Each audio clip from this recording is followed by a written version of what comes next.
శ్రీశైలంలోని పాతాళ గంగలో 700 అడుగుల లోతులో నీటిలో మునిగి ఉన్న ఉబ్బిలి బసవన్న గురించి మీకు తెలుసా?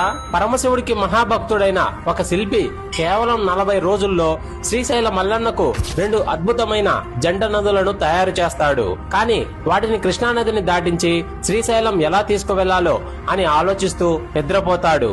ఆ రాత్రి మహాశివుడు కలలో కనిపించి, నీ శ్రమ వృధా అవ్వదు, ఈ తాళ్లను నందులకు కట్టి వెనక్కి తిరిగి చూడకుండా శ్రీశైలానికి వెళ్లమని పరమశివుడు చెప్తాడు.